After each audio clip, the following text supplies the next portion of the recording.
wrong button, don't I? I'm very relaxed, as you can tell. I've been stretching.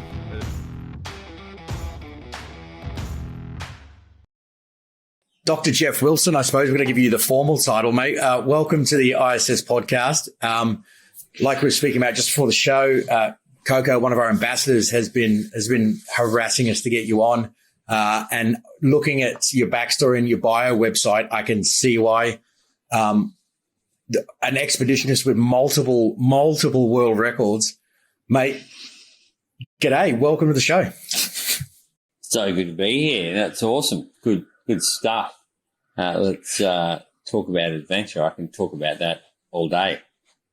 Well, I mean, your adventure started, your start in life was what, really?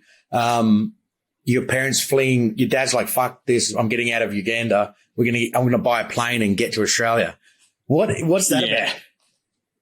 Oh, I mean, it was a pretty weird time because they were in Uganda when Idi Amin was starting to really rise up. And he was a good guy initially. Like the old man played rugby against him and he was, one of the boys. And then when he got power, he just went a bit loco and started chopping heads off. And then we had a house on a river and the body count apparently was getting a bit scary. Every morning there'd be bodies floating past. So they decided the only way to get their money out was to buy a light aircraft. And they bought a Cessna 175, which I've seen one in the flesh now, and things like a flying tin can. You can barely get two adults, but get two adults, and then I was 5, my sister was 7, jammed in the back, and they flew for 42 days to get to Townsville. So that was kind of like in a single engine Cessna. Oh, crazy! And they were so fortunate that there's a bit of a backstory in that about 6 months before they left, the old man had flown to Kenya to get supplies because the country was falling apart. You couldn't even buy milk. So he flew to Kenya and he would come and do one circuit of the airstrip to check that it was safe to land. And he missed a couple of Land Rovers hiding under acacia trees at the edge of the forest. And he landed and they came flying out. And there's all these boy soldiers basically with AKs and machine guns and homemade guns. And they basically came to the edge of the plane as if they were going to take the plane. And my old man pretended as though he felt they were going to help him unload the plane and just started handing him packages. Said, listen, take it to the Land Rover. So they're looking at their commander who's like, what the hell? And while he's making the decision whether to shoot this guy or just take the plane, the old man pulled his guitar out and started singing on the wheel of the aircraft. And so they started unloading while he's singing, and then they all came and sat around like school kids at the feet of this crazy guy playing the guitar, totally pretending to misunderstand the gravity of the situation. And anyway, they eventually wrap up. He's running out of songs. He only had about 6 songs, and he's on to his last song going, what the hell am I going to do at the end of the song? Finishes his last song and just stands up and gives the commander the guitar. And the commander looks at him and then salutes and says, okay, we'll look after the plane. Gets him to lock the plane, puts a guard on it, and then they give him an escort to the main road, and then he drives off. And literally he said, I had to have a puke, round the corner just because the situation was so tense. Anyway, he recognised the guy's voice, and about 6 months later, the phone goes at about 8 o'clock at night. He picks it up, it's a landline back in those days, and the voice says, you don't know me, but I know you. I know you plan to flee the country. You need to leave tomorrow. And it was this guy who warned him a day ahead of time before they raided the farm, and they wiped out. He was researching cattle that were sleeping sickness resistant, and they pretty much found a cow that could survive in the worst parts of Africa. And the soldiers came in the day after we left and machine gunned the whole lot. So if this guy hadn't warned us, we would have never got out. That would have been the end of the story. Yeah, that would have been the end, honestly. I think it would have been. I can't believe. I mean, you're talking about a country that had just fallen apart. I mean, we know Africa can get very dark at times, but Uganda in 1975 was just chaos. So we were very fortunate to get out.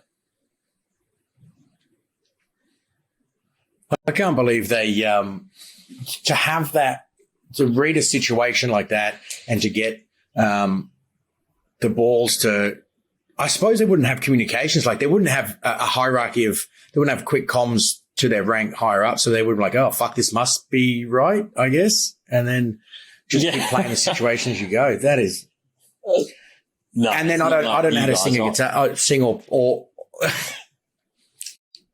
well, you were operating under a pretty strict chain of command. These guys were just chaos, like chaos theory.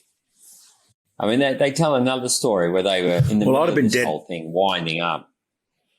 They went to a fancy dress party and my sister and I were getting babysit, and they were in a VW Combi, and no, not a Combi, a Bug. Remember the old Bugs, the VW Bugs? And there's 5 adults squeezed into this thing. And anyway, one guy, they're driving to this fancy dress. One guy had stupidly dressed as a Boy Scout, and he had a little red piece of red tissue in his pocket.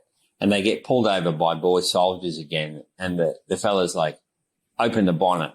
And he opens the bonnet and he's like, where is your engine?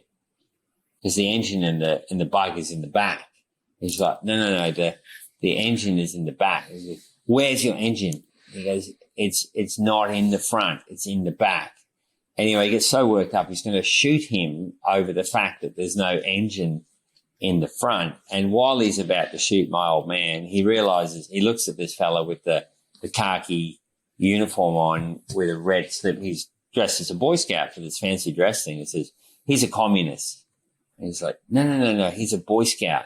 It's a fancy dress. Anyway, he has this guy on his knees and he's about to get shot and he pisses his pants, thinking, that's it, I'm gone, right in front of the whole group of them. And then eventually someone higher up comes and looks at all the uniforms and what they're wearing and says, no, this guy's just going to a fancy dress. Don't shoot him. Let him go. So they all load him back up into the Bug and they go to the party, but they get in the Bug and this guy's pissed his pants and he's got to squeeze in and go to this party. But, I mean, it was just a period of complete chaos. How we got out of there as a family alive is mind-boggling, really. I can't believe they take you on a plane. I mean, I would have been dead on that airfield because I can't play a guitar or sing. So that would have been the end of my story. I wouldn't have been able to rule them with campfire stables. Sure. Well, I think there's an Irish thing there where Wilsons are good at getting themselves into shit, but very good at talking themselves out of it. So I've had to use that skill many a time. So, I mean, that's a good segue straight into some of your actual exploits as a expeditionist. Is that, I mean, that's what we'll call it. That's what you are, isn't it? Yeah, for sure. Yep, for sure. So multiple world records. I know you got the big five, is it? Longest solo unsupported across your polar journeys, the summit of the Dome Argus. Can you take us through what drives you to fucking want to do that? Yeah, I mean, it is. The fascination for me is not really, it's never been about the records. It was always about a piece of country that had never been crossed or a feature that's never been climbed. And it's always been for me about the remotest parts of the earth, trying to get to parts that had never been reached. And the amazing thing with that last polar journey, it was 5,500 kilometers, the longest solo, the longest team event ever done. And 70% of the ice had never seen a human foot on it, or, people had never seen it with their eyes. So it was an incredible journey in terms of the fact that it got me into parts of the earth that nobody had ever got to, mainly by virtue of the fact that without wind power, you couldn't physically walk it. You would exhaust before you got there. and you couldn't get in and out in one Antarctic summer. So if you got left behind down there for an Antarctic winter, you're not going to survive. Dome Argus in summer can get down to minus 70 Celsius. In winter, well below minus 90. If you get caught in that region for a winter, you're not going to survive. So the kites were key to me getting from the coast all the way into the interior, up the slopes of the dome, and then across the other side into wind flow that got me home. Honestly, for that one, I was particularly chasing the longest solo record, and it was the only way I could do it because you'd run out of ice anywhere else on the planet. But it was also about getting somewhere remote. I think for the other journeys, the Sahara Desert, Greenland, Antarctica the first time, really they were just journeys of exploration for me, but also understanding how much I had within me in terms of an endurance mindset. And obviously as my body gets older, the brain gets stronger, and you have this tipping point where things just go ping because your brain's strong, but your body's not quite up for it. And I'm getting into that grey zone now where I'm managing, a 50-year-old body instead of a 35-year-old body. And your recovery is not quite the same, but your brain power and your resilience is so strong that you can push yourself to death. And that is a very dangerous area. And Henry Worsley, another explorer of great respect, I have a huge respect for him, but I think he got into that zone where he was so resilient and so tough that he pulled a sled for 7 days with a ruptured stomach. And, you're not going to come back from that. So I'm now in this zone where I think I've tapped into so many resilience keys that I can push my body into a very dangerous zone. And that's another skill I'm learning now, not to go too hard it's important I get home. So what entails some of these solo expeditions with a kite? How long did it take you to do that? The last one, I thought I was pretty tough. I've been through some storms. I've been through some brutal journeys. And we knew that this one was going to be difficult because I didn't have time to climb from the coast to the top of the plateau. So I needed a vehicle assist to get my gear, 220 kilos of gear, myself to 9,000 feet, which is where the Antarctic plateau starts. But the previous journey when I crossed Antarctica and set the longest Australian solo record, I walked through crevasses for 2 weeks, but it's very, very slow and arduous, but you're developing altitude and cold resistance over time. You're not just throwing yourself into 9,000 feet. And 9,000 feet at sea level is moderately high. It's not going to make you sick or anything, but at the extreme ends of the earth, the air's very thin. So you're getting dropped into 13, 14,000 equivalent, air thinness, and the temperature was brutal. So I went from Australia at 35 degrees, the end of, beginning of our summer, the end of our spring, landed in Antarctica. There was a big storm forming, and I said to the Russian support team, I want to be on that plateau before the storm hits the coast. I'm never going to get caught. Back in 2013, 2014, I got caught in a horrific storm that I still have trauma from. So I could see this thing forming. I said, I want to be on that plateau on the other side of the Transantarctic Mountains because the mountains act like a bit of a brace and break the storm up. So 24 hours later, I'm driving up by vehicle, get dropped at 9,000 feet, and then there's this horrendous moment where the Russian team give you a handshake and they leave, and then there's complete silence, and you realise you've got the longest journey of your life to get back to humanity again, 5,500 kilometres away. Within minutes, I'd frozen and damaged my left hand quite badly, trying to get a drone in the air to film the moment. and the drone didn't work. It was about minus 27 Celsius, which is, it's cold, but for a seasoned polar explorer, that shouldn't be a problem. But I was not seasoned. My body wasn't ready, and within 2 minutes, I damaged my left hand. And I had this moment of panic where I thought, I'm not ready. I've bitten off way too much here, and just had to set the tent, warm my hand, and calm myself.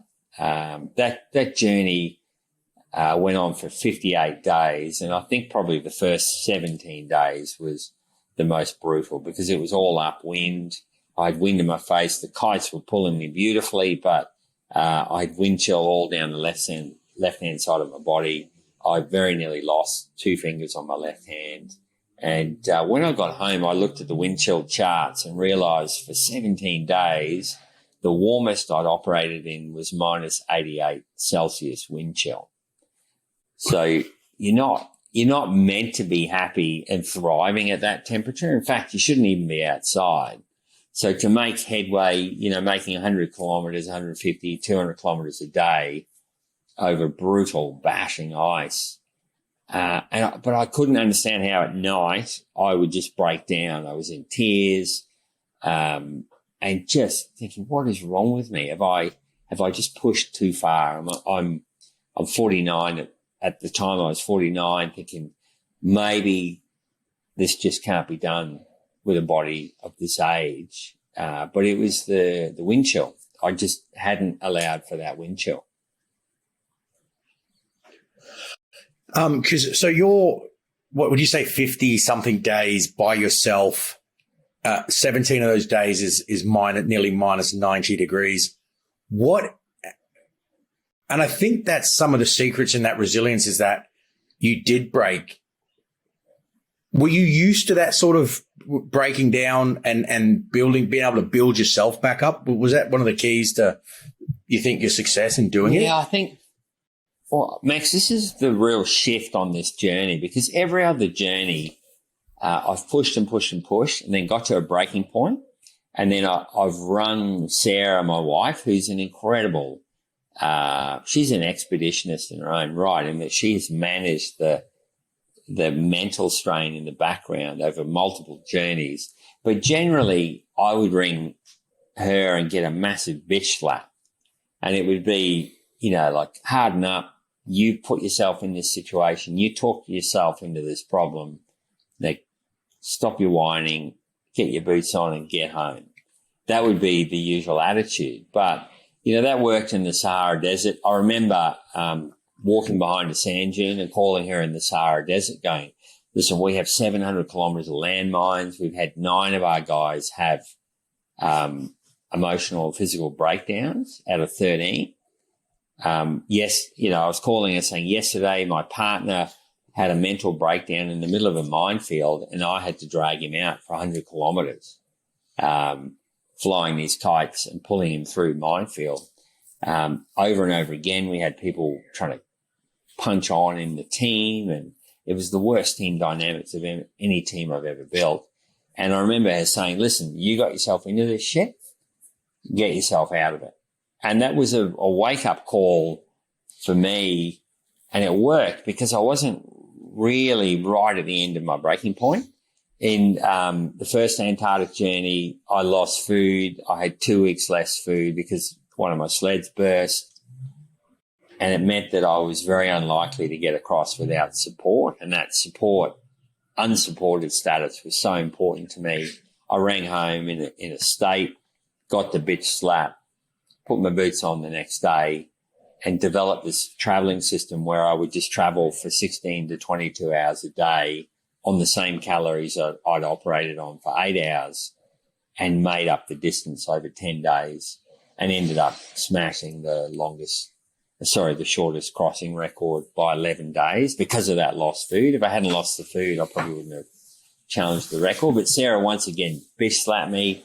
In Greenland, in the first week, we made very low mileage, and I rang home with a bad attitude, said, listen, we're getting our asses kicked here. We might need to just can it and go and regroup and try again. And Sarah said, listen, your attitude stinks, bang, beach slap, get on with it, put your boots back on. And we did it and smashed the record for the fastest south to north crossing. But on this last journey, I was physically done in, and she sensed the shift and thought, if I bitch slap this guy, he's not coming home.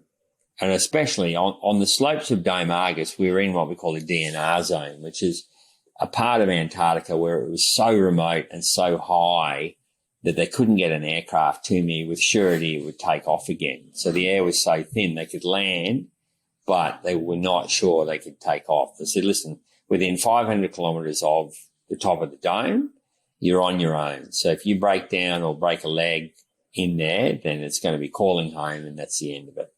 Anyway, I called home 120 kilometres from the top of the dome, well within the DNR zone, and said to Sarah, I think I'm done. I can't move forward. I can't move back. The snow is so sticky. It had taken me 15 hours to cover 2 kilometres, taking one sled forward, coming back, hitting the second sled, no wind power. I said, unless I get wind, I'm cactus. And she just sensed there was a shift, and she was very gentle and kind, and we had a very vulnerable conversation where she said, listen, I totally understand that you feel like you're done in, but you probably have more. Let's just double your calories tonight and sleep 8 hours. And I think for anyone going through a crisis where they think, hey, I'm ready to tap out, this is me done, I think if you just did that, so, hey, listen, you might feel done, you might feel like it's time to tap out. And I know a lot of soldiers who've come back and gone, I can't do this, I'm tapping out. I think if you just said to them, hey, absolutely hold that thought, but let's double your calories and sleep 8 hours, you'd be amazed at what changes overnight.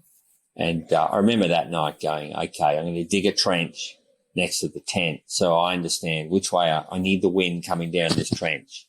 Jammed a ski pole with a little ribbon on it. If I have any chance of getting to the dome under wind power, the wind's got to be over that trench in the morning. And I doubled my calories, set the alarm for 8 hours time, and got into my sleeping bag. The next morning I woke up and my body felt absolutely ruined, but my mind had started to fire again. And I unzipped the tent fly and looked at my little ribbon, and it was perfectly over the trench. So somehow during the night, a miracle had occurred, and we had wind going up the dome. The wind in Antarctica never goes uphill. It always rolls downhill from cold to colder. So to get a wind forecast where for a short period of time it was blowing uphill was just amazing. So in mad panic, I packed the sled, put my boots on, texted Sarah through the sat phone, said, I'm on the move, watch the transponder, so she could see my satellite locator and realised I was making headway up altitude. And 22 hours later, I dropped the kite. I hadn't drunk, hadn't eaten, just had flown that kite through every zephyr of wind and dragged those 2 sleds, which by that stage were probably about 150 kilos, uphill through deep snow to the top of the dome, dropped the kite and just collapsed, basically. But she had got me there through vulnerable language, and we've now really discovered that if you really want the best out of someone or yourself, vulnerability is key, because I see vulnerability as the pressure cooker, just undoing the pressure a little bit, letting a little bit of steam off through vulnerable language, rather than being the big tough guy or big tough girl and keeping it all inside, and then you just explode and you either, finish it, you tap out permanently, or you just leave the challenge and leave your potential behind. So vulnerability was something that we learnt on this last journey. And I think for anyone going into a situation where resilience is going to be called upon, you're going into the cauldron, into the UFC Thunderdome, you need to start practicing vulnerable language. Find a mentor or a coach that you can be blunt and honest with, and it's going to double your chance of getting home in one piece.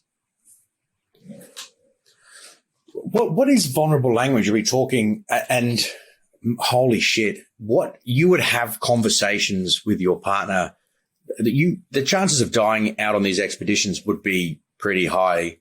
What conversations are you having with her before you're setting off, and the conversation you're having with her when you think, I'm fucking done here and I can't go on?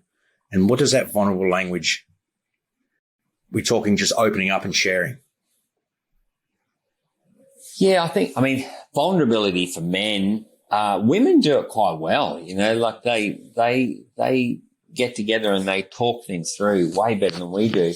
It's been something that's really only developed for Australian men, particularly, I would say, in the last decade. It'd be very rare for your dad or my dad to have ever sat down and had a vulnerable conversation with a mate where, it's just about being open and honest. And if you think of your best mates, the best mates are the ones that actually tell you how they're feeling.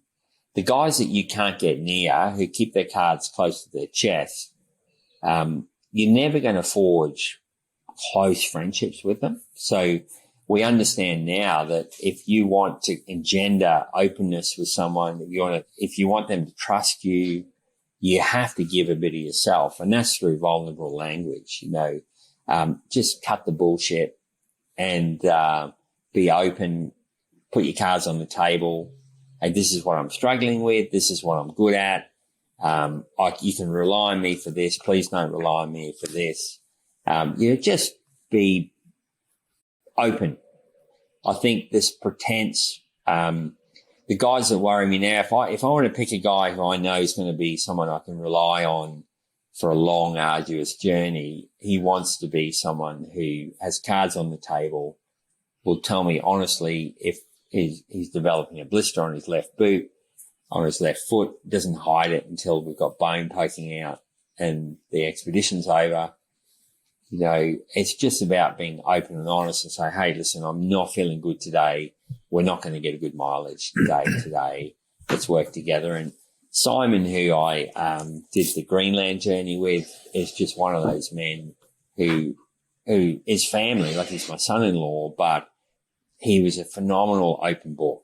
I was able to read him. I was able to be honest and open and vulnerable with him. And when you're traveling as a duo, it's much harder to get your peaks to match. So your high mileage days might be his low mileage days, but by being vulnerable, you can work and work better as a team. So I can't stress in terms of resilience development how important it is. From a soldier's point of view, obviously there's a limit to how far you can go because you don't want guys blubbering to each other in a crisis situation under heavy fire. But I still think it has a place, just being honest.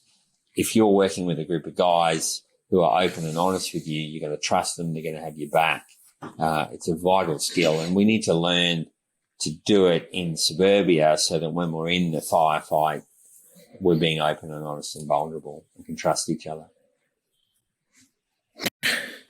Mate, I couldn't agree more. Definitely transparency and being open with everything that's going on is a must. And I think the way Sarah, is that right? Yeah. The way she responded with contrast is what's needed. It's so in the military, it'd be great to see younger soldiers being more transparent and open about everything, but not expecting the soft double your calories answer every time. I think the old get up and keep moving response is more than useful in 90% of the occasions, but you just need someone who really understands and can kind of cut through the bullshit and realize, pick up exactly what you're putting down to know when it's time to go, or I'm not going to tell you to get up this time. I'm going to give you I'm going to support you in staying there and eating more and getting warm. And I think that's the bit that's needed in the military, because if we just trained everyone to be completely open, vulnerable and transparent at all times, expecting that they're going to get the, okay, go and have a rest response, that becomes a problem. But yeah, it sounds like she's a switched on woman. Oh, she's got me home more times than most. But I mean, it is really, and we've tried this in our veterinary business in that we wanted to be open and vulnerable. And then you run the risk of creating this culture of complaint where people have a hard day and they just want to complain about it. And I'm like, no, this is not vulnerable language. We're not giving you an excuse for not doing your job. Like, if you're a soldier, you're designed and trained to do your job and to go and go and go until you can't go. But I do want to know what's happening inside your head. Like, I don't want you to hide it and then just suddenly, off yourself or give up. We need to know that. But that doesn't mean we engender a culture of complaint. So it's a very delicate balance. So I think vulnerable language has got to be distinguished from complaint. Like, complaint that's just whining for whining's sake. And if we're developing resilient humans, and I spoke to the Army up at the Brisbane base when I met Coco probably 6 months ago, and it was evident that a lot of our young soldiers are struggling with that balance. I want to be seen, felt, and heard, and I want to be resilient. How do I get that mix right without becoming a complainer or a whiner? And we've still got some work to do there, but there's some pretty key things we'll talk about in terms of that resilience development a bit later. Yeah, I think defence as a whole, even in the veteran community, but defence as a whole, they've gone so far to one end for so many decades or centuries where it was shut up, work harder, shut up, work harder. We don't want to hear about it. And then they've realised they need to express a bit more human emotion, and they've gone, same as everything at the moment, they've gone so far in the other direction that it'll take some time, but eventually it'll sway back and forward, and they'll find happy middle ground where they're allowed to be tough, alpha, male or females, but also show vulnerability. But I think it's going to take them some time to find out where the middle is. It's definitely a delicate balance. And I think the best place to find that balance is in a harsh environment. Whether you're getting shot at or not, it definitely finds you cracks. Yeah, the true leadership, being able to get the best out of the people underneath you, has to have an amount of emotional intelligence, I think. Like we say, when do you give them the stick? When do you give them the carrot? When do you and a lot of people used to confuse leadership in the Army with loudership and just get up and go. And I guess you don't really develop that until you've been through certain situations yourself. I don't think a 17-year-old kid who's not experienced some of the lows and develop that EQ. Is it a teachable thing? I think learning from people like yourself would absolutely be something that would be, invaluable to the Army. Well, I love that word, loudership, because it just getting loud and boisterous and grinding someone down can sometimes be the worst thing for your team, because you're almost ensuring breakdown and failure. So having that EQ to go, okay, this person is taking the piss. They need, the stick or a firm hand. This person with a little bit of gentleness, I'm going to get another 10K, 20K, 30K out of them. That's the balance. And that's probably the joy because of you a used to have solo teams, journey. right? Yeah, we've certainly done some journeys with teams, and it's dynamic, but it's difficult, and the harder the challenge is, the bigger the team, the higher the chances of failure. And that's why I think the solo journeys are very, very difficult mentally, because that first 3 days is very, very challenging mentally. And then you get to probably day 10 where you're suddenly in your groove and you don't care if you don't see anyone. There's an incredible French sailor in the first Vendée around the world. I think it's the Golden Globe round the world race. He got to the point where he had to turn and head for the UK and was winning the race. And said, bugger it, I'm going to go around again. And I always wondered, why the hell did he do that? But about day 30 of a solo journey, you're like, I don't think I need people anymore. So you do. But to get to that day 30 is really, really brutal. You're missing home and friends and family and the night. What is going on? Because that used to be a prison, isolation. You put them in the hole in prison as a form of punishment to, isolate human beings. What is going through your brain on a solo 50 days by yourself? Is there negative? Yeah, you're definitely controlling, like your whole day is spent controlling your mind and being really disciplined with it. Like on the first solo journey, I disciplined myself to only think of home between 7 p.m. and 8 p.m. And any time outside that hour, if I thought of home, I would quash it and just get onto the job at hand. So, and then when I got to it was a 3,500 kilometre journey. I got to just over 1,500 kilometres and thought, okay, open the floodgates now. I'm nearly halfway. And at that point in time, I let myself think of home all day, all my awake hours. And that really propelled me. So I think you get this curve where, you know, you're thinking of home and it detracts from your performance early, and then you get to the halfway point. And for me, it's always been a journey home. I think that's why I've been able to get home so many times, in that I'm very careful because I know that if I make a mistake, I'm not coming home. But the second journey, I wasn't able to do that. We had for the first time video calls on that one, and that really played with my mind, because you're trying to block out and be disciplined about not thinking about home and family, but in the evening you're doing a FaceTime call through the satellite dish, and that's kind of screwing your whole mindset. And that may have been another reason why I struggled so much mentally on that last journey, aside from the brutal temperature. So yeah, I mean, Max, you're dead right. It is a mind game, and there were much better men than me in terms of their pedigree and ability and sponsorship and performance pre-expedition who failed because of the mental game. Do you think your childhood, I noticed in you were doing a bit of research, a little bit of bullying and some of the surgeries that you had for corrective surgery, and that tough upbringing, do you think that is part of, not putting words in your mouth, but did that help you at all? Because you used to see guys going through selection or going through basic training, these guys that had never failed at anything in life, and they were always high performers. And as soon as they would miss a checkpoint, or they would effectively, they'd self-destruct and couldn't keep going, and they would withdraw, or in basic training, they'd get chastised. You know, as an instructor, you would sort of see that in someone, and then they just couldn't build themselves back up. Oh, absolutely, Max. I mean, if we look at life as a series of valleys and mountains, you don't get the mountains without the valleys. So those valley points, and I think this is a shift when we're talking to young people about resilience, is going, you know, we're trained to look at the hard times as times to be rushed through, avoided, don't immerse yourself in them.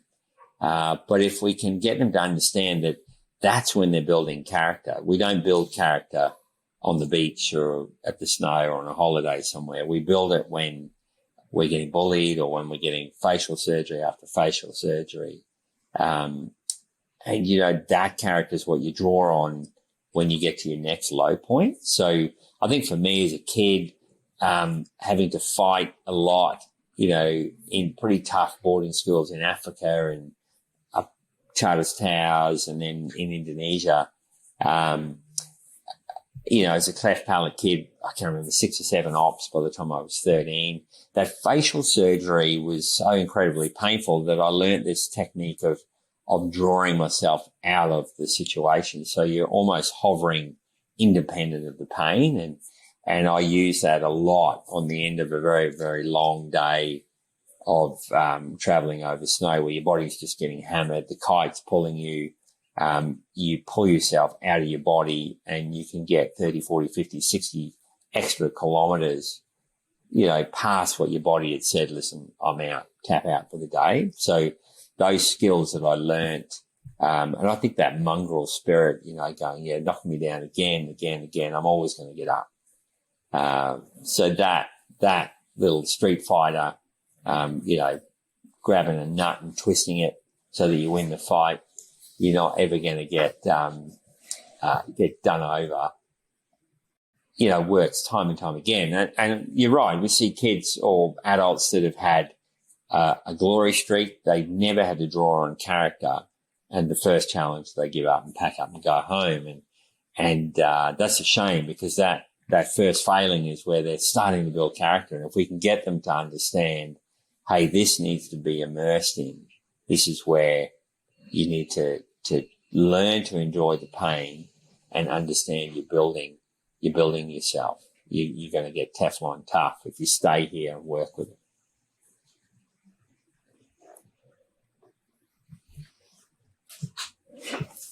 I think, mate, it does make me nervous at the moment, having young kids and I can appreciate it too, that anti-bullying is such a high focus kind of agenda item at the moment, but getting picked on in school, as long as it's not overly destructive, if it's just normal kids being kids, and that definitely starts building character. And I'm worried. Like, I've got young kids that are going to start school soon, and everything's so wrapped in cotton wool and bubble wrap that when they get to their early 20s, my fear is that they have no resilience. And obviously I'll rough them up enough, hopefully, to keep them on the straight and narrow. But yeah, what's the old saying? Like, hard times make hard men make easy times makes soft men, and soft men make hard times. It feels like where we're at the moment. Like, the old guard that actually lived tougher lives are all getting older. Younger generation, our age and below, have had it way too easy. What's going to come in the next 20 years? Who knows? But the world's already looking like it's falling apart because we've got too many soft people. Well, I think so resilience and well, not bullying. I wouldn't say introduce bullying back into the school curriculum, but some form of adversity for children, definitely. Because of the way hierarchies work and kids work, you're never going to be able to get rid of that, Russ, and, that kind of tussle that we get in the playground. I think that the reality is, though, that we are creating easier childhoods for people, and that's not helping our kids.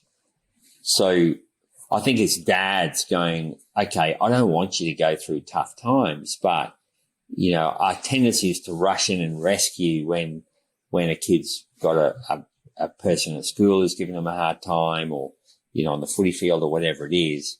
And I think it's just coming back a little bit and going, okay, I'm going to give you all the skills to deal with this challenge, but I'm not going to pull you out of it. I want you to walk through this. And I think getting our kids, just letting them get dirty, they don't have to have a tough time, but take them camping and take a crap tent that leaks and a sleeping bag that's not warm enough, and, forget to bring the bloody lighter so that they don't have a fire. And sounds like my average camping trip. Yeah, exactly. I think, a beautifully polished camper with hot showers, and it doesn't teach them anything. So getting them dirty, getting them in a creek, and having a couple of cold nights in a wet tent, all of that stuff is so valuable. And, learning, I think the whole thing with the bullying thing is it's actually them learning how to deal with crisis, de-escalate tension, stand up for themselves. There are some really gentle kids, though, that are never going to prosper or do well with that type of thing, and we obviously need to protect them. But for the average kid, it's bloody brilliant for them. It teaches them grit. And the other thing, talking about grit, I think if you look at the one thing that we find, and going back to Max's, comment about these guys on selection who just tap out at the first failing. If we look at grit being a mixture of passion and purpose, if you do not have passion about what you're doing and you don't have purpose about what you're doing, then you can be the toughest bloke in the world and you won't have the grit to get through it. So the guy or the girl that really believes in what they're doing, you can knock them over 10 times with a 4x2 and they'll get up and keep moving. The guy or the girl that understands that they're here and now in their purpose and they have the passion for it, they will be the ones that'll be going 24, 48, 72 hours later. So I think if we teach our kids, I want to find out what your passion is and what your purpose is, then the grit will come.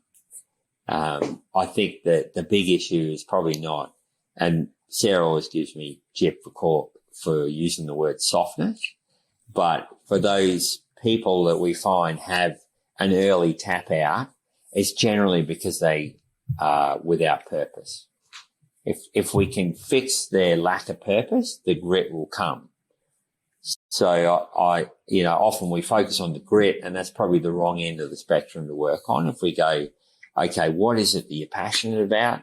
What is your purpose? Why are you here on the planet? You're not just flesh and blood wandering around, getting blind on the weekend and then going back to work and doing it all again like a lab rat. Let's find out what your purpose is.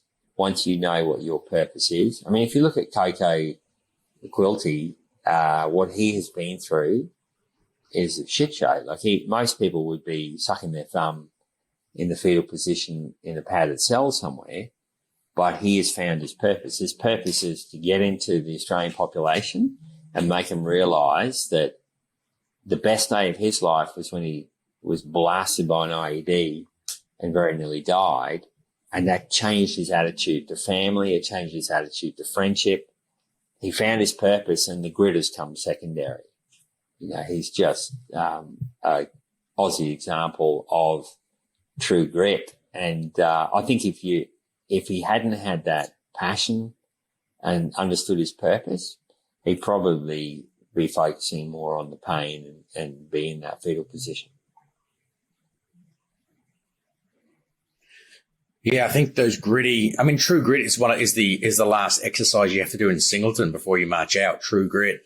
You want those mongrel, gritty, rough guys and girls from these upbringings. And you always see them make the best soldiers, these mongrel, hobbled together people. Yeah, I think it's great. What is your internal dialogue saying? Do you think, so do you have a positive internal dialogue or a negative internal dialogue? When you're out there, would you say one is more prevalent than the other? I think you tend to be pretty critical because you're by yourself. So there's no one there to say, don't talk to yourself like that, or, and you definitely swear a shitload more than you would in suburbia because you're on edge anyway. You're aware that you're super exposed. Everything's cold. Like the tent when the stove is on might get to close to zero. As soon as you turn the stove off, it freezes and you're back down to -40, -50. So there's just never any respite. For 58 days you're cold and you're always on edge. But when you make a mistake, break equipment. Are you cold? Body. So are you cold in your sleeping bag, or you're just not dying? You're not comfortable, but you're just not dying. No, I think, you talk to, no matter how good your clothing is, you're constantly shivering. Like you're burning 9,000 kilocalories per day. Your bowel can only absorb 6,000. So you're dying. Your body is depleting. The first Antarctic crossing, I lost 22 kilos. The second, I lost 17. So you're burning that 3,000 kilocalories per day in flesh. And your fat goes first and your muscle goes. So it's a race against time. If you're out there, maybe I need to do some Antarctic crossings. Yeah, I don't know why they don't get gyms down to -50. You just put people in there, watch TV and burn fat. But it's an environment that just pounds your body and finds your weaknesses. So, your internal dialogue is super important. You do learn to control it, but when you make a mistake, you're just like, oh, Geoff, you effing idiot. What have you done? You've lost gear, you've broken gear, you've made a navigational error, you cost yourself time. And, on the slopes of the dome, I had a navigational error where I pushed myself around the dome rather than up the dome and wasted a lot of time. And then in the following days, you really struggle to not punish yourself for that mistake because it it's a mistake that could cost you your life. And I imagine, people that have made a mistake. We had a friend of the family who died next to his motorbike crossing the Sahara Desert, a long time ago. But his internal dialogue, I imagine, was brutal in those last few days because it was a mistake-driven death. Getting your mind to just go, okay, this has happened. Let's not be too harsh on ourselves. Let's learn from it, but keep positive and keep going forward is a real trick. And that's something that's taken me time to master. What do they do? What does your prep work look like mentally and physically to sort of do some of these expeditions? And what's the time frame on them? It'll change. It'll change depending on the journey. And I think, some of the mechs I've over-prepared for where I'm wound up like a steel spring going into them. And I've definitely relaxed a bit more now, understanding that the best place to develop that extreme fitness that you need is on the journey and wind up slowly. So, for example, for this last journey, it was probably a 6-month training regime, and it involved a lot of brutal tyre hauling, so tyres on the beach. And we live on a farm with a horrendous driveway that we call the bitch, because you just look up that thing. It's probably 700 meters of concrete at a 30-degree, probably even more incline. And once you load up tyres on that, the goal was before that journey to be able to do 3 loops of the farm. The farm loop's probably 3 kilometres. To do 3 loops of that with 3 tyres, then I knew I was ready. But it takes you 6 months to progress from 1 tyre to 2 tyre to 3, especially up this driveway. But the amazing thing with that is that you're dragging them, or yeah, you've just got a shoulder harness, and then a piece of bungee to some line to the tyre. And the idea is it's simulating the load on your lower spine hauling sleds. It's really your spinal muscles, your lower back, your thighs that cop the beating. So you're pulling progressively stronger loads, and then down to the beach. The interesting thing, watching a lot of the Northern Hemisphere guys, having seen what we've been able to achieve training on sand, have switched to sand training over snow training. And I'm like, the only reason we train on sand is we don't have any snow. We're like the bloody Jamaican bobsled team, training on the sand. But the friction load is so extreme that you develop this incredible resilience over time.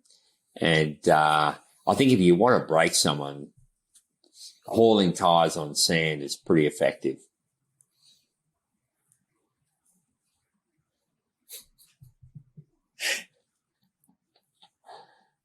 Classic. But I mean, that mate, process. we lost your audio.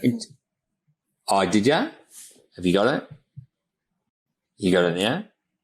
Have you got Adrian? Adrian, you there? Yeah, I've got you, mate. No, we lost you. Can you hear Adrian? Okay, cool. So, I mean, that training process will wind up. And the thing to remember is up until the last month, I'm working full time. So I'm working a 40, 50-hour week plus training in the mornings, training in the evening, a fair weights regime. But it's predominantly this tyre hauling. The kite flying, we're lucky here on the coast. We have really good wind flow. So most of the kite flying is on water. The thing is we're competing against guys who their backyard is a ski field or a big open tundra of ice and snow, and they can kite in the north of Norway. We're always, behind the 8 ball a little bit until we get in country, and then that first week, 10 days, your body is very quickly catching up and acclimatizing. But in terms of, professionally driven training, it's always been kind of self-managed for me. I kind of know my body intimately and know when I'm ready to go and where I need to be.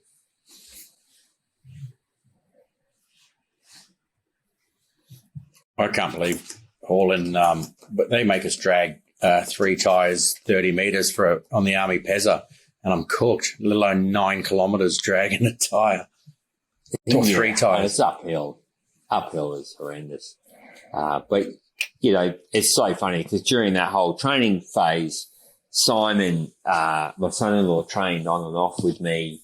But you get guys, you meet them down the beach or at the pub or, hey, oh man, I really want to train with you. And I'm like, man, I'd love you to. That really helped me mentally to have someone push me, and often they'd be younger guys. And anyway, we'd see them once. They train once and you'd never see him again. I'm like, what the hell? I had BO, but no, it was just they would do one session and go, freak, never going back. Mate, so all this training, all this preparedness, you know, and your support network that you've got, has there been a time where you've been like, in spite of all that, like, this is the day I die. This is the moment, like, I am brown bread now. And how do you overcome that? Absolutely. I mean, I think that the difficulty is when you get to that moment, understanding that even the best prepared person can just come up against, you know, a crevasse field or a storm or, you know, a grizzly bear nearly freaking killed me in Alaska. You know, that was just completely out of the blue, this bloody grizzly. What happened? Charged. Oh, we were on a really low-key adventure with my son. That was meant to be his gap year, you know, journey, coming of age thing, make a man of him. And I promised Sarah it'd be low-key, and we flew to the top of the Brooks Range. There's a lake there called the Summit Lake that drains down the Brooks Range, which, if you imagine Alaska's like a finger with a spine in the middle of it, it's in the middle of that spine. And we pumped up these inflatable kayaks and were meant to just meander down this pretty cool creek. Anyway, the creek turns out to be a raging torrent well beyond our ability kayaking, and it would have been instant death hopping into it. So we had a 90-kilometre portage through wet, sticky mud that took about 5 days to get to water that was actually navigable. During that time, I broke the sat phone, so we lost all communication with the outside world. Had 4 days where Sarah was convinced we were dead, and finally, in Rice, I managed to get enough buttons working to send her an SMS saying, "I'm alive, phone, you know, fucked. We're coming, just relax." And we got to the base of this mountain that we'd agreed to climb, said, listen, we don't have comms, so we're not climbing anything. And the next day came around this bend in the river, and there's a massive grizzly on the side of the bank. And he's probably 60 metres from the edge of the river, and I'm probably 20 metres into the river. And I'm holding position against the current with the paddle, whisper to Kit, grizzly, and he comes in behind me. Next minute, this thing charges. And I've seen fake charges where they run in and they run and then present to try and push you out of their territory. And I was waiting for him to present, and he never presented. He just kept coming and literally covered that 60 metres. It was the size of a Honda Civic, and he's spitting foam out of his mouth. There's pebbles flying out the back, and I'm scrambling for a flare gun that I had on my chest to shoot him with a flare gun. And I never got the Velcro open before he was on us. He hit the water, and I'm thinking, okay, the water is going to protect us. And it didn't. It just kept coming. And he surfed probably 10 feet on his chest, and then took about 3 strokes. And then literally it was like he hit an invisible glass pane. It stopped about a boat length from me, and all the wind came out of him, and you could smell kind of fish and berries on him. And I just remember thinking, man, what the hell happened? He was literally half a second from tearing me apart, and he stopped. And this is the nature of adventure, in that you can do everything right. Like, we had some bad stuff go wrong, but we've managed it. Absolutely got everything in line, got back on track, got comms out, and made good decisions. We're not going to climb. Let's get out of here. in one piece, and then boom, within a millisecond, I was nearly killed by a grizzly. And you talk to people and go, no, that's a dead set charge. He probably, why would he have stopped? Very strange. Anyway, we managed to get away from the bear, but another time, on the 2013-2014 Antarctic crossing, I started the journey, with a deteriorating forecast. And you imagine Antarctica is like a dinner plate upside down. You've got sea ice meeting the perimeter ice, and then you've got this glacial climb to 9,000 feet. The storm hit me at the base of the glacier, and it's almost like you've got somebody driving a car against a brick wall.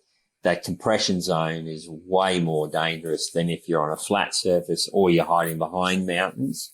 So over 3 days, this storm built and built and built. And I was ringing the manufacturer of the tent going, okay, what can this thing handle? And they said, okay, 80 knots is where it'll break up. I'm thinking, well, I'm at 60, 65 now, and it's rising. That doesn't bode well. So then I rang my mentor, Eric Phillips in Launceston, and said, listen, Eric, this is what I've done to survive. I built a wall upwind. I've packed the nose of the tent full of snow on the inside and the outside. I've got everything stored. I've got the sled in front.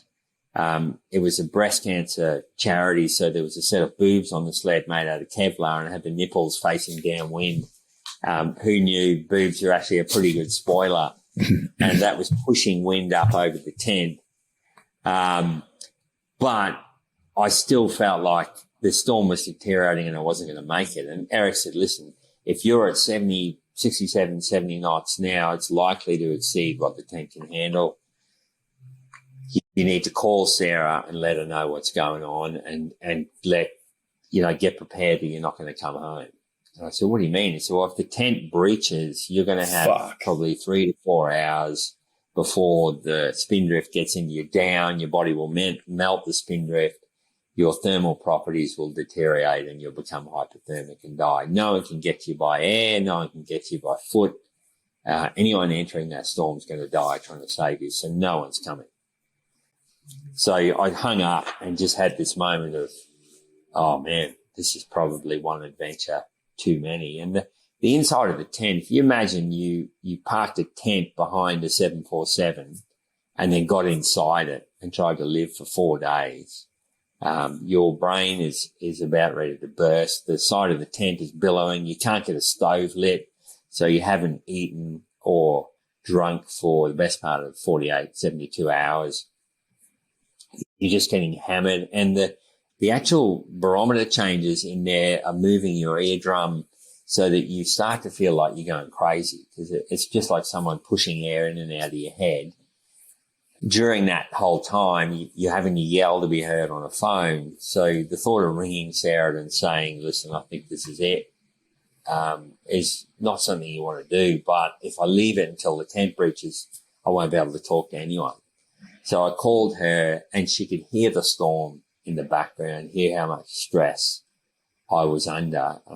I just said, Sarah, I'm really sorry. I'm 3 days into this journey. I'm only 30 kilometres from the Russian base. There's 3,500 kilometres to go.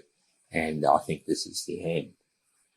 And there was silence on the other end of the phone for about 10 seconds. And then she came back like a raging lioness. And this is pre-vulnerability days where she's gone, don't you freaking think of dying there after the shit you've put us through, training all over the world. You've left the family for long periods of time this year. You left me with the veterinary business back home. And now within 3 days, you're talking about curling up and dying. Get your damn boots on, get outside and build the biggest bloody ice wall you've ever built. And don't even think about getting dead in there. And she hung up. And I sat in there with the scream of the wind and just thought, man, she has no idea. I'm already at the very end of my physical capabilities and the storm's not peaked. And over the next day, it got to about 78 knots. And at 78 knots, you're thinking, well, that's close to 80. This thing's going to fail. Like it just needs a pinprick and the nylon's going to go and I'm in the elements. And I had this pound the ground moment where I just lost my shit in the tent and punched the ground and, you know, whatever your belief is, prayed to God for a change in the weather, just demanded a new deal of cards. I do not like these cards I've been given. This is not fair. I've trained so hard. I've uplinked to the best people in the world. I've flown to Canada to the best polar survivalist. I've learnt off her. I've uplinked to the guy that holds the world record, Borges Rusland. He's a mentor of mine. I've met the best people in Australia. I have done everything right. I do not deserve to die on day 3, and just punched the ground till I created this hollow. And I really believe that there was a shift at that point. Within 12 hours, the storm started to fade, and on day 4 was over. And I got out of my tent and just looked at this blue sky and thought, it was just like a different planet. And the ringing in your ears was still there. Took me half a day to dig the sleds out, get the boobs out, and then pack. And I started to move. 3 kilometers away, there was a French explorer called Faisal Hanesh. And this is where passion and purpose come in. He was there just to be the 3rd guy to cross Antarctica solo unsupported. He wanted to be the first Frenchman to the North and South Pole in 1 calendar year. All great things to try and do, but just not enough to get you through a shitstorm. You know, there wasn't enough purpose there for him to be there. So he, too, was convinced that he was going to die in that storm. He spent another day and a half recovering and then started to move. But by then, I was 2 days inland, and another storm followed up a day later. He got smashed on the coast again, went through a very similar experience, never really recovered. Day 17, he pulled the ripcord and got extracted. Day 53, as his Jamaican bobsled team, father of 3, I crossed the continent and got to the other side.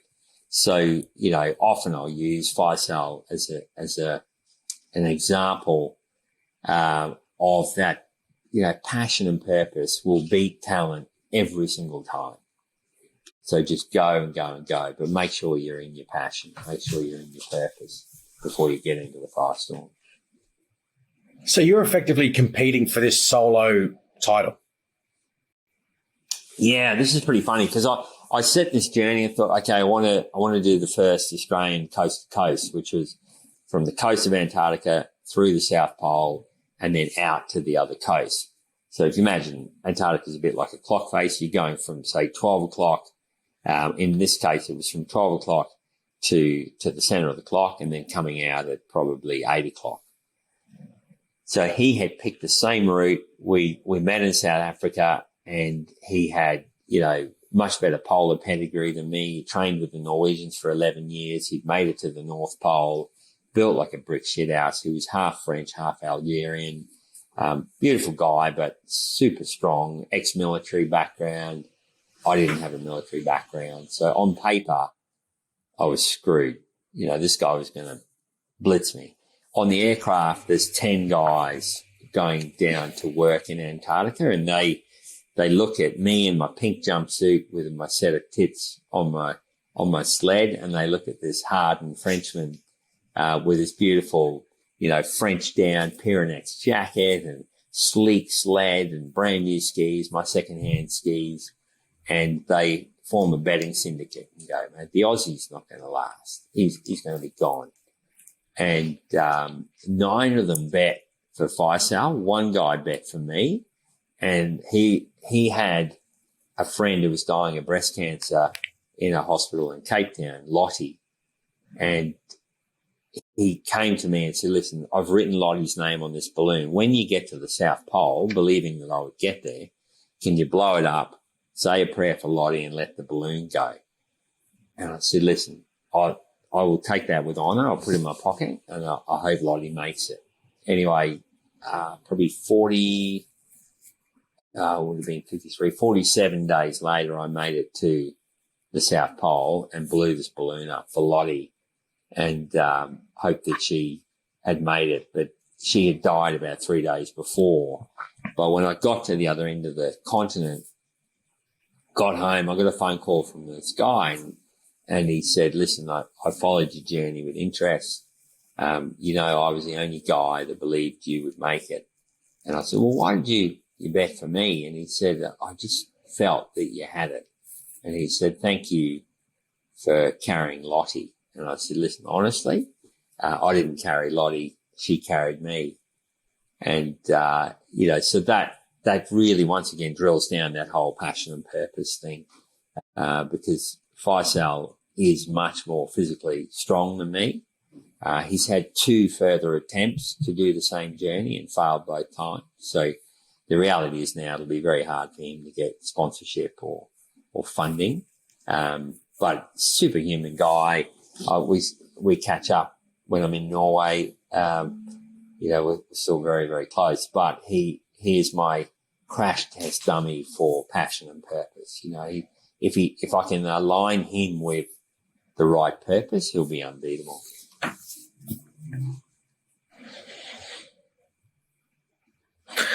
Now, you just touched on sponsorship and funding. I definitely want to come back to that to give listeners an idea of how they can set their own expeditions off. But before we get into that, we've talked about purpose a lot. So what is your why? Like, why do you want to keep putting yourself in harm's way like this over and over again?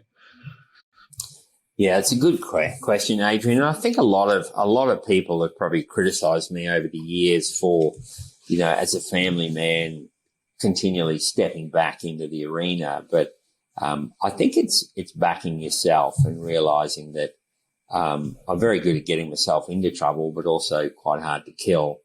A bit like a cockroach. I've had, many, probably 8 or 9 near-death experiences where it could have gone the other way, but, through good management or fortune and favour, it hasn't. So that obviously builds faith in the process. And, one thing I talk a lot on when I'm talking to people about dreaming and visioning is getting them to understand the power of building an image in your mind of a successful outcome and meditating on that. So for me, my overarching faith eye image is an image of Sarah and myself at 80 with a happy marriage, kids happy, grandchildren happy. Not that we have any yet, thank goodness. But, that image of being on a deck drinking whiskey and you've made it to 80, I hang on to, so that whenever there's an incident where it looks like I'm not going to make it home, I focus on that and go, no, this isn't the script. And the pound the ground moment comes back again. Numerous journeys where the deal of the cards has not been what I've wanted. I've changed that through just sheer force of nature. And I think getting people to understand that they do not have to be the cow in the crush just walking down the abattoir to the captive bolt. You can go, I don't like these cards, pound the ground and ask for a redeal. And I think my purpose in journeying now is to bring all of those things back. So to test it again and again and again and show people that they can dream and vision a different outcome. They can use the faith eye to build almost like throwing a grappling hook to the future. The faith eye image is that window that you're throwing the grappling hook and pulling your future to you, really getting people to understand that they have incredible strength and power within them. They have more within them. I think the journeys now are less about the outcomes, less about the records, but more about testing the resilience model. I think there'll be a shift. I've probably got one more brutal Arctic journey in my head, and then it starts going to horseback, motorbike, push me pulley, tram car on a railway line. The journeys in my head are so varied and bizarre. You'd probably lock me up if you saw them all, but I am aware that my body probably only has one more brutal campaign in it. Did we cover that, Adrian? Did I? Because you're doing. Oh, No, absolutely, mate. That was fantastic. And I love the crossover between kind of like manifesting your own destiny, but that only works if you amplify it with a shitload of physical and mental training and a process that you follow. I mean, there's a lot of people out there that look at books like The Secret and go, if I sit in a room and I do no training and I eat shitty food and smoke cigarettes, as long as I will myself into being healthy, then that'll do.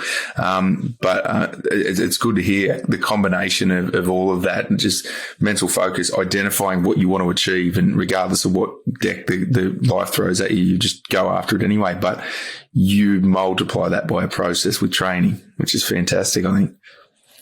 Yeah, and I think it's got to be balanced like that, because you can't, you just can't sit there and will it. You've got to go fight for it. And I think that's what we're teaching people, is like, you can't just sit there and complain about your situation and do nothing and expect it to change. You've got to get mongrel, got to get some blood on your hands, shit on your face, and get in there and fight your way forward. And, that can be a fun process. It doesn't have to be horrendous. Just get brutal and demand change. Like, I want more than this. This is not my purpose. I'm not in my purpose now. I will pound the ground till I get into my purpose.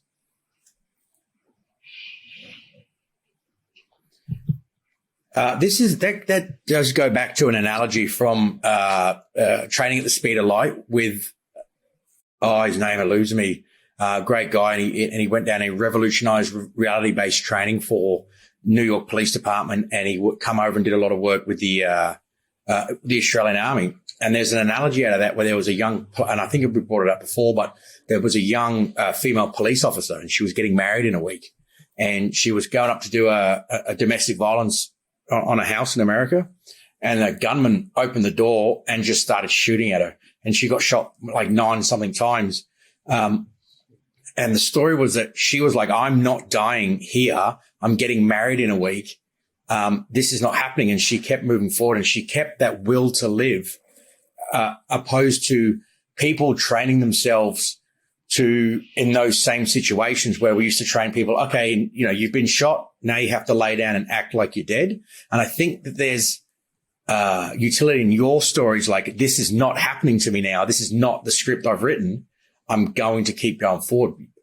And Charlie Teo's spoken about this, with people with Professor Charlie Teo, with people saying people on operating tables or patients with this very good outlook of living they should have lived, and they've just quit and literally killed themselves by giving up. And other people who are like, there's no way this guy is surviving, and they just wouldn't give up and didn't and survived.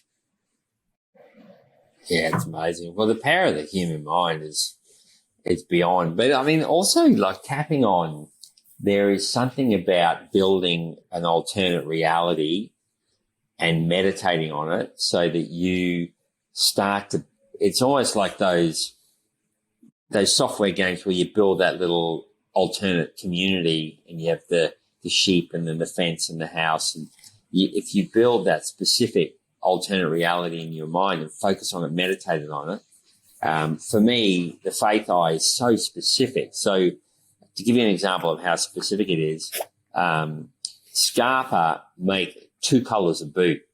They make, it's the boots that I've always used called the Mistral. They're very warm and they've been very reliable, and they don't break.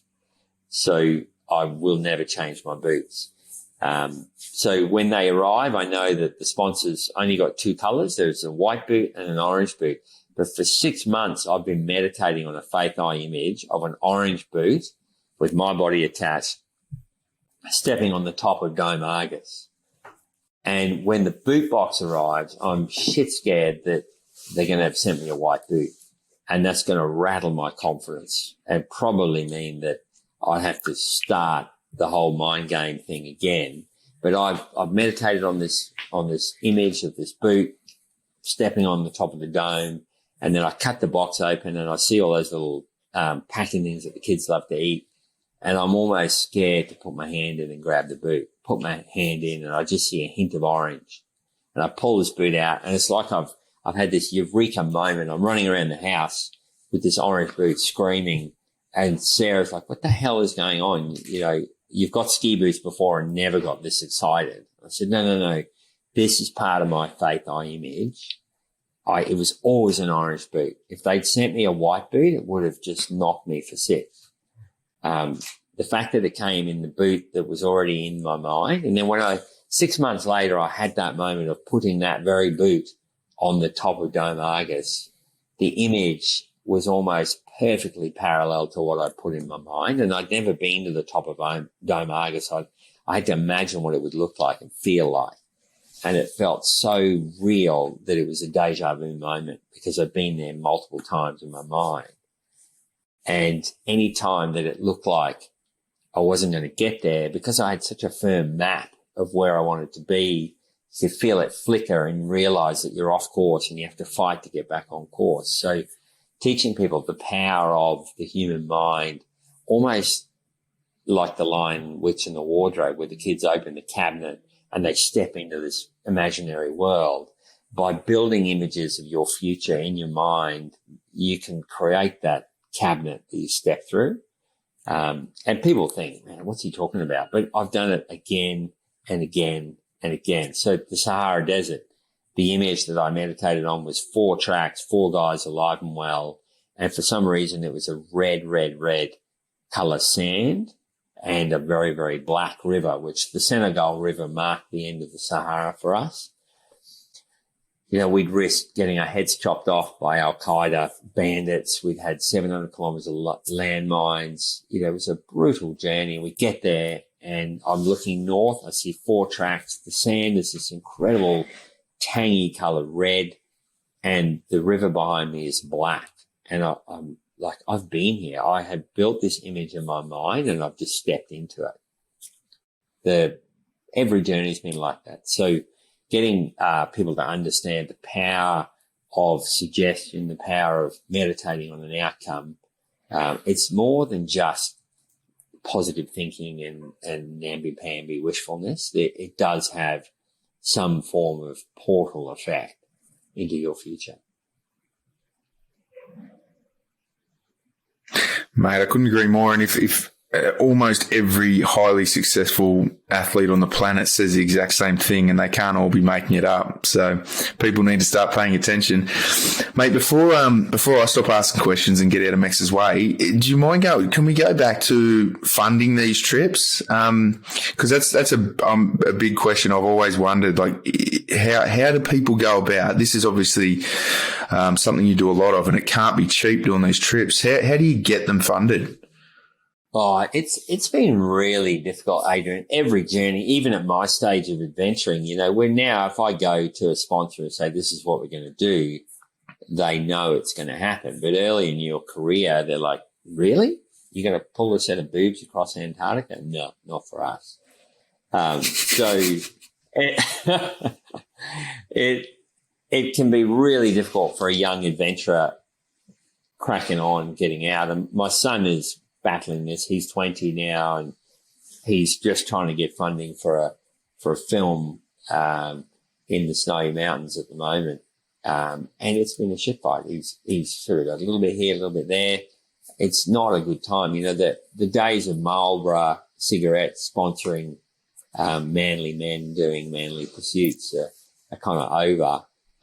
People know that they can pay per click and get a guaranteed outcome, or they can pay for me to cross some crazy Antarctic sled pulling an insurance brand or something, and they get an unsure outcome. So the Google era has not helped adventuring. But having said that, I think it's just about finding a cause that you believe in, because that's where your purpose is going to come from. So if you're doing an adventure just for shits and gigs, it's probably not going to be a success if you've picked a hard enough challenge.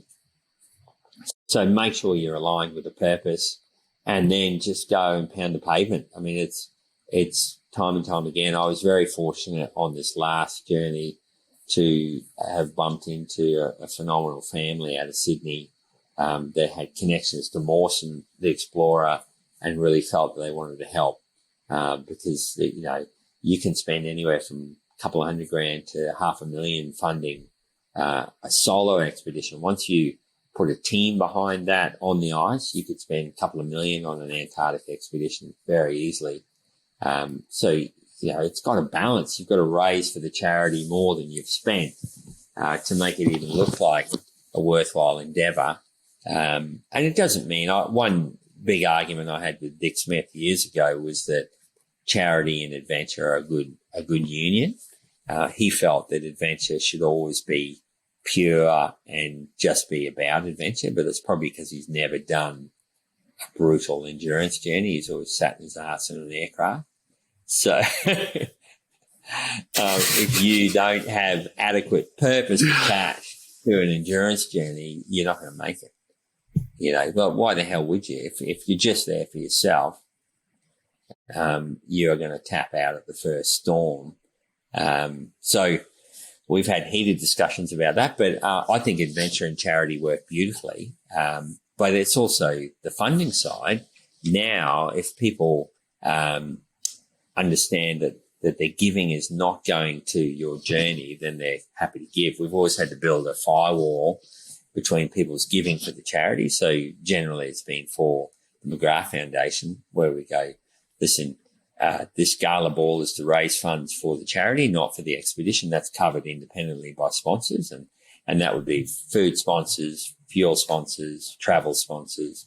But late in my career now, it's almost got to a point where the amount of legwork I do to go and get that sponsorship is so arduous that if I just went and did a day's work and put that money aside, we'd be better off. So it can be a really tricky thing. And I think it's not a really clear and concise answer, but the only thing I can say is pick a good cause and get a good branding attached to it, and then just pound the pavement to get that sponsorship. You've got one big Arctic expedition left, and you've had 2 cracks at the Simpson. Have you conquered the Simpson yet? And what have you got coming up in the future? And so we can sort of promote, or have you conquered the Simpson? No, the Simpson is a bitch of a desert. Like it is so difficult because it's got this weird phenomenon where it doesn't have a prevailing wind. So to cross any sort of desert or Antarctic or Arctic waste, you really need a good prevailing wind, and you get yourself upwind on that desert and then work your way downwind using kite power. It would be relatively easy to cross by bicycle or motorbike or camel because you're just making small distances every day. The problem with the Simpson is this last attempt, I did 200 kilometres out of 620. In one 65-kilometre period, I had 10 trees grab kites and had to climb trees and get the kite out, and you're pulling your hair out, and the language is not good. The flies are just all over your face. They're constantly trying to eat your eyeballs, crack down your ear hole. The sand is not smooth. It's got big tussocks of grass, so you're getting pounded all the time.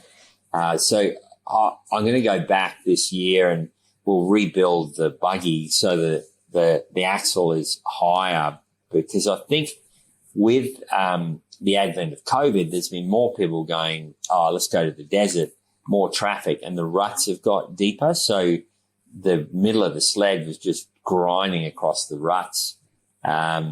I think we need some suspension because it's taken me about 2 weeks to get my back sorted. When I got back, it was just getting slammed so much. And the kites were perfect. Like I was really happy with the Ozone kites. They worked really well.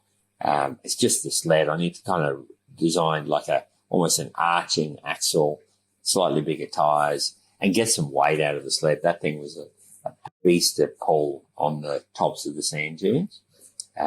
But the Simpsons almost been like, when you have a really good book. I've had 2 goes at it. I'll be disappointed to some degree when I get across it by wind power alone, because it's been such an amazing relationship with that desert.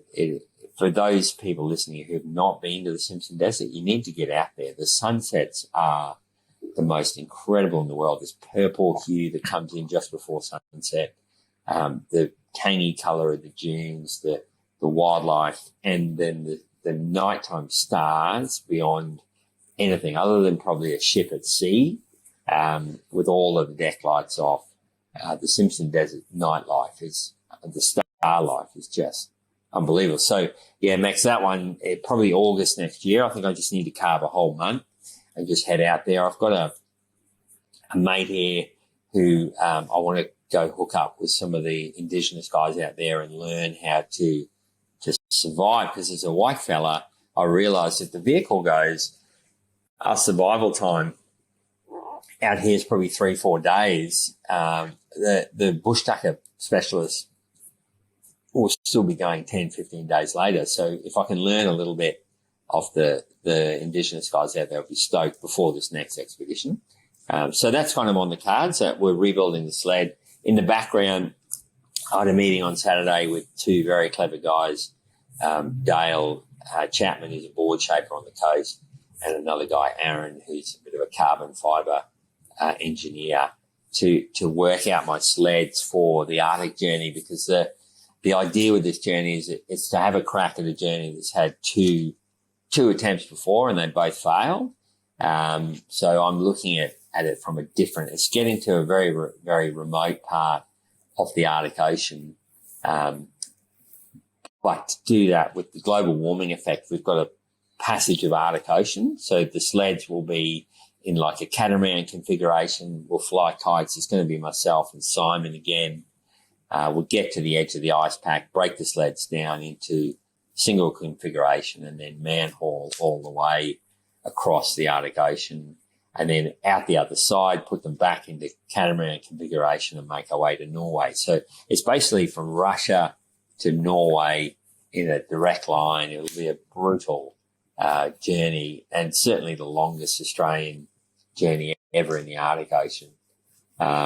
So that's going on in the background. And the time frame on that, I'm not overly excited about giving a time frame to it, because I think the sleds will need to be built.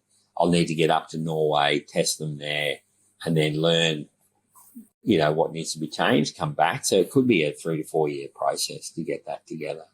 Mate, I look forward to it. I can't wait. So your website's under construction for your guest speaking, keynote speaking, and your some of your promotional stuff and your blogs and that. When do we see that coming up, and where can they find it? Yeah, the best way to follow what's going on at the moment is probably my Instagram, Dr. Geoff Wilson, GEOFF Wilson. So grab on that. The speaking gig one definitely needs some work. We've been pretty slack there. Not super good at self-promotion, but get onto Instagram. I'm in the middle of a resilience series actually from the Simpson Desert. So I think we're up to tip number 3 of 10. So grab on that. And that's really designed for, tips to really help people during the COVID era. What do we do to stay sane and stay focused during this period, which for everyone has called on some resilience. Some businesses or jobs have gone really well. Others have been decimated. People have been locked up for weeks. The domestic violence has gone through the roof. Mental health has gone through the roof. So there's definitely a time where we need to talk about resilience. So yeah, get on that Instagram, Dr. Geoff Wilson. That's probably the best way to track me, Max. Nice. Mate, look, I really appreciate you taking the time. I know you're busy with your own businesses and your expeditions. And I really appreciate a guy of your caliber taking the time to talk to two knuckleheads. Mate, love having you on. Love to get you back on and talk before you start any of your other attempts and inspire Australia. Yeah, absolutely, Max. Well, great to meet you both. And, I think what you're doing, just keeping things moving and inspiring people, giving them something to work towards is phenomenal. So keep doing what you're doing. And if Coco's an ambassador, when you're both friends of mine, he's an absolute champion. I was really blessed to meet him, and we owe you all a debt of gratitude for your service and for your time and dedication to the country. Cheers, mate. Thanks very much. Thanks, mate. Awesome.